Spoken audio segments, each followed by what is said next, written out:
Дүйнөдө көйгөйлөр көп. Пандемия, согуштар, баалардын өсүшү, чек аралардын жабылышы. Биз келечек үчүн тынчсызданып жатабыз. Келечекти көрүш кыйын, бирок башкарса болот. Балдардан, алардын билиминен башташ керек.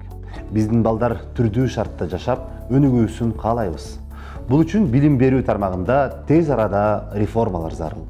Кыргызстандагы мектеп окуучуларынын 80% окулган маалыматтын маанисин түшүнбөгөй, негизги математикалык эсептерди чыгара албаган бойдон мектепти бүтүрүп жатышат. Биздин окуучулар өнүккөн мамлекеттердеги тең тушунан 4,5 жылга артта калган. Муну эл аралык жана улуттук изилдөөлөр тастыктайт. Мектеп директорлорунун алмашышы, 12 жылдык билим берүү, мугалимдердин айлыгынын жогорулашы, билимге кеткен чыгымдардын өсүшү, мунун баары өлкөдөгү билим берүүнүн сапатын жогорулатыш үчүн жасалып жатат. Бирок Кыргызстанда билим берүүнүн сапаты өлчөнбөйт. Реформалар өлкөдөгү кырдаалды жакшыртууга жардам берери же бербеси сапатты көзөмөлгө алмайынча билинбейт. Сапатты өлчөбөсөң, анда аны жогорулата албайсың.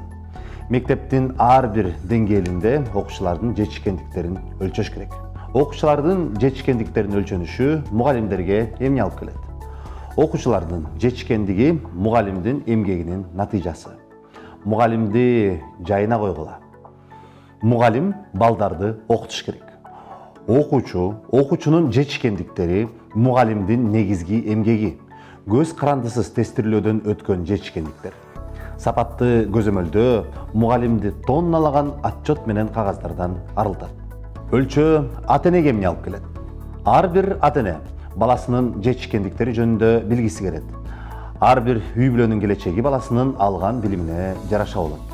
Ата-энелер өлчөө натыйжаларына ишениш үчүн ал көз карандысыз, объективдүү жана таза болуш керек. Өлчөө мамлекетке эмне алып келет?